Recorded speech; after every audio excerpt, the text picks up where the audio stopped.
You ever see a man lose control so completely that everything around him starts to fall apart? That's what we've been watching with Donald Trump.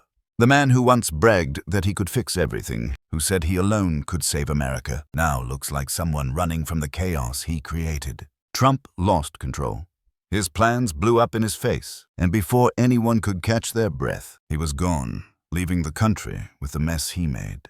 It all began with one of his trademark late-night rants. He jumped onto social media, typing in all caps like he always does, shouting to the world, "Don't worry about China. It will all be fine." He claimed that he wanted to help China, not hurt it. He even called Xi Jinping a highly respected president. But behind that fake tone of diplomacy, Trump had already announced that he was imposing 100% tariffs on Chinese imports. He said it would make America rich again, but what it really did was crush American farmers, small businesses, and consumers who were already fighting inflation. Xi Jinping didn't flinch. He outmaneuvered Trump at every turn, cutting deals with other countries and expanding China's control over the world's supply chains. China simply turned away from American products, and U.S. farmers were left drowning in debt. Soybeans, pork, corn, entire industries collapsed as China stopped buying. Storage silos across the Midwest filled up with crops no one would purchase. Farmers called it Farmageddon. And when the pain became too visible to ignore, Trump did what he always does. He tried to buy loyalty. He approved emergency bailouts for farmers, promising them billions in relief money, but it was too little too late.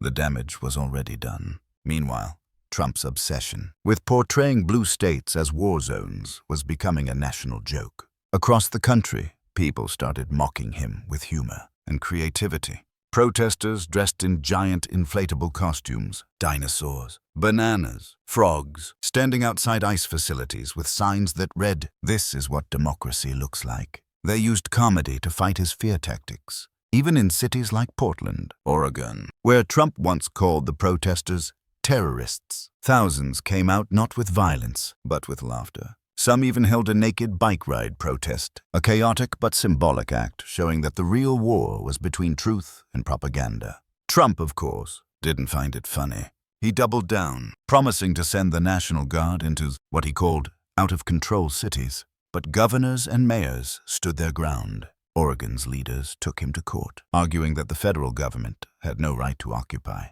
their cities under false claims of chaos, and the courts agreed. Judges blocked his attempts, saying he had provided no evidence of an insurrection or violent uprising. What was left of his law, an order image crumbled in real time. Still, while all of this unfolded, Trump did what he loves most, playing golf. He was seen riding his golf cart at his private course, chatting with rich friends, bragging about cutting their taxes, telling them how grateful they should be. He even turned to his granddaughter, pointed around at the smiling elites, and said, "You see, honey, everyone's happy." Happy. The same day he said that, millions of Americans were struggling to pay rent, losing health care, skipping meals, and falling deeper into credit card debt. Inflation had eaten away their savings. But for Trump, it didn't matter. The illusion of happiness on his golf course was all he needed.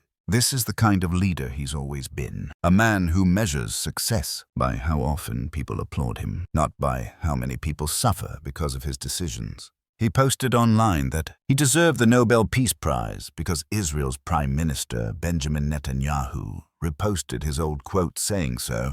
He called himself a peacemaker because of a temporary ceasefire in the Middle East, a ceasefire that would not last. Reporters asked him about the details, about what came after Phase 1 of his supposed peace plan, and he admitted that he didn't even understand what a two-state solution meant. Imagine that, a former president bragging about peace deals he can't even explain. While he celebrated himself, violence and instability continued. Hamas rearmed in Gaza, and Israeli air raids resumed in disputed regions. Journalists on the ground described chaos, uncertainty, and civilian deaths.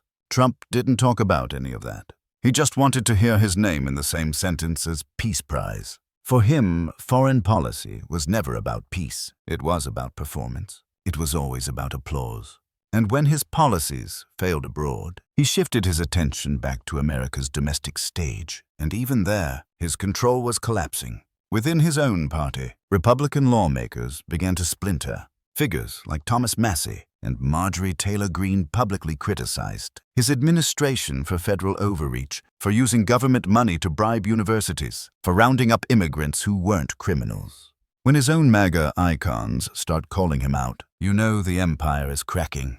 The once united MAGA movement was now at war with itself. The economy was sliding too. Financial analysts compared Wall Street under Trump to the days before the 1929 crash. Cryptocurrency markets crashed after a major liquidation, wiping out billions overnight. The housing sector trembled under rising interest rates and foreign trade disruptions.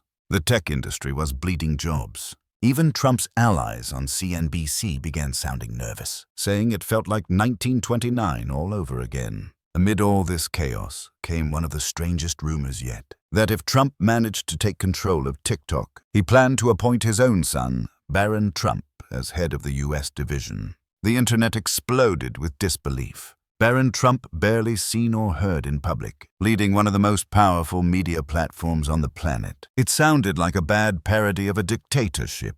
Critics said it was the purest example of the nepotism and absurdity that had come to define the Trump brand. The Trump family empire wasn't about governance anymore. It was a reality show. Then came the visual that went viral. Trump boarding Air Force One, looking tired, distracted, and confused. Cameras caught him fumbling with an umbrella in the rain, unable to close it properly as aides looked away awkwardly. It was the perfect metaphor for his moment. A man who could no longer even control the simplest things, let alone a country. Before boarding, a reporter from Politico asked him if he still believed that Qatar funded terrorism, since he was now praising their leadership and allowing their military training base in Idaho. Trump looked confused. He paused and said, "In 2017, I didn't really know them very well." He rambled about geography, claiming that Qatar was walking distance from Iran, apparently forgetting that the Persian Gulf exists between them. When he realized he'd embarrassed himself, he lashed out at the reporter, calling Politico fake news and refusing to answer any more questions. From there, everything began to unravel faster. Trump's approval numbers dropped sharply as the economic fallout deepened. His own advisors began leaking stories about internal panic, about him shouting at staff, about his refusal to listen to briefings. One described his mood as completely unhinged. And yet in public, he smiled, played golf, and posted memes. When the situation became unbearable, when even his allies began distancing themselves, Trump boarded his plane for the Middle East trip. But everyone knew what was really happening. This wasn't just another diplomatic visit. This was an escape. His plans at home had blown up. His support base was cracking. His party was turning. His credibility was gone. The man who once claimed to be the most powerful figure in the world was now running from the consequences of his own chaos. As he left, protests grew louder across major U.S. cities. Farmers demanded real economic reform. Activists mocked his fear-mongering. Judges blocked his unconstitutional power grabs. Even Wall Street signaled distrust. The illusion of Trump's control, the myth of his strength, evaporated in plain sight. That's the story of how power built on ego always collapses. It doesn't fall because of one big moment, but because of 1,000 small lies. It falls when people stop believing the show. And that's what happened here. Trump's show has lost its audience. The curtain's coming down, and he's walking off stage, leaving everyone else to clean up what's left. But here's the thing. This isn't just a story about one man's downfall. It's about what comes next. When power collapses, when the loudest voice finally goes quiet, the question becomes, will the people stay silent too? Because silence is how chaos returns. Silence is how the next lie takes root. So don't stay silent. Don't scroll past this story like it's just another political drama. This is about accountability. It's about truth.